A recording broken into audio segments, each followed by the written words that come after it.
хичээлээр бүгдээрээ нийгмийн бүтцийг бүрдүүлж идэг нэгэн хэсэг болдог нийгмийн институтээ тодруулна. За тэгэхээр нийгмийн институт гэдэг маань нийгэмд байж байгаа тодорхой хэрэгцээг хангаж байгаа үүрэг статусын зохицыг илэрхийлсэн ойлголт. За тодорхой хэрэгцээ гэдэг маань хүн амьдрахад зайлшгүй шаардлагатай хэрэгцээтэй зүйлсийг илэрхийлээд байгаа.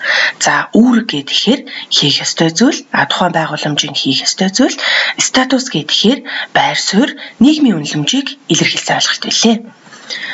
За одоо бүгдээрээ дахин тодруулъя. Нийгмийн институт гэдэг нь болоод ирэхээр нийгмийн хэрэгцээг хангахын төлөө хэм хэмжээтэй дахин давтагддаг үйлдэлээрээ холбогдсон нийгмийн байр суурьуудын нэгдэл байх нэ. За ингээд аваад үзэхээр нийгмийн институт нь нийгмийг макро түвшинд харж байгаа буюу том зургаар нь харж байгаа хэрэг юм байна. За ингээд нийгмийн институт нь хувь хүний үйлдэлийг нөхцөлдүүлээд хувь хүний үйлдэл ямар байхыг тодорхойлж идэг гэж бид нар ойлгож болох нэ. За одоо эндээс бүгдээрээ нийгмийн институт тус бүрийн үүргийг буюу хийх зүйлийг тодруулаад аваад үзье. Одоо нэг өсөндөө нөгөө нийгэмд хангаж идэг хэрэгцээг нь бүгдээрээ авч үзэж гин гэж ойлгоорой.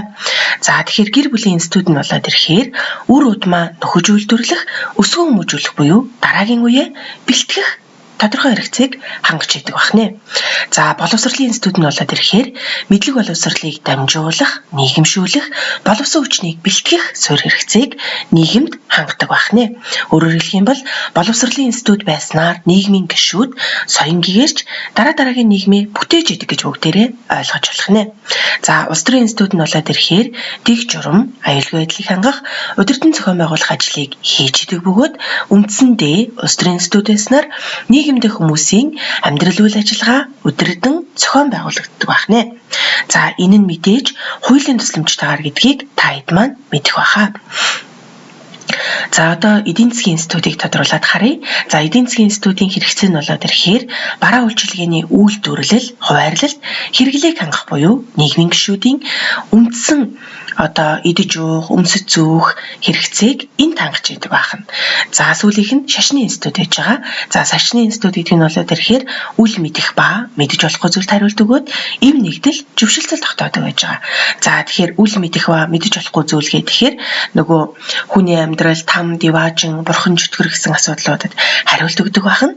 За тодорхой байдлаар буян нүглийг тогтоож өгснөөр хүмүүсийг одоо эв нэгдэлтэй цогцсон амьдрах үндсэн нөхцөлийг бүрдүүлдэг байна. Мөн ижил шашнараа хүмүүс нэгдэн нийлж сэтгэл зүйн хувьд тайлбарлалыг олж идэг байж байгаа.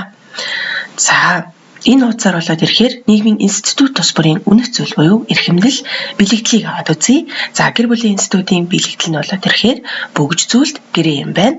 За эдийн засгийн институтын бэлэгдэл буюу үнэт зүйл нь мөнгө, цар сурчлагаа юм байна. За улс төрийн институтын үнэт зүйл нь далбаа, туг, хуулийн эмхтгэл байдаг юм байна. За шашны институтын одоо үнэт зүйл нь шашин тус бүрээрээ өөр байдаг. За нийтлэг байдлаар аваад үзэх юм бол загалмай, судар гээд энэ дээр Христийн шашныг тодруулаад өгчээ. За бурхны шашин дээр болох юм бол ном, судар, за бурхны дүр төрслөл зэрэг нь орох байж байгаа. За боловсролын институтын үнэт зүйл нь болоод ирэхээр үнэмлэх, зэрэг цол, диплом зэрэг нь ордог байна. За одоо бүгдээрээ энэ хуудасаар нийгмийн институтын үндсэн үүргийг гүйцэтгэгчд нь хэн байдгийг бэ гэдгийг аваад үзье. За гэр бүл дээр мэдээж эцэг эх хүүхэд буюу үндсэн бүрэлдэхүүн. За боловсролын институтээр багш сурагч буюу мөн үндсэн бүрэлдэхүүн. За шашны институтээр болоод ирэхээр хамт хэсгүй буюу удирдан зохион байгуулж идэг, удирдлагыг барьж идэг дээд хэсгийн лам санваартнууд нь орж ийн.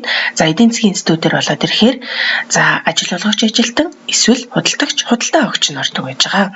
За улс төрийн институтын дээр болоод ирэхээр улс төрийн субъектийг тодруулсан байж байна. За субъект гэдэг маань болоод ирэхээр идэвхтэй улс төрийн үйл ажиллагаанд оролцдог хэсгийг нэрлэдэг байгаа ойлголт юм аа. За ингээд дараагийн хичээлээр уулзъя.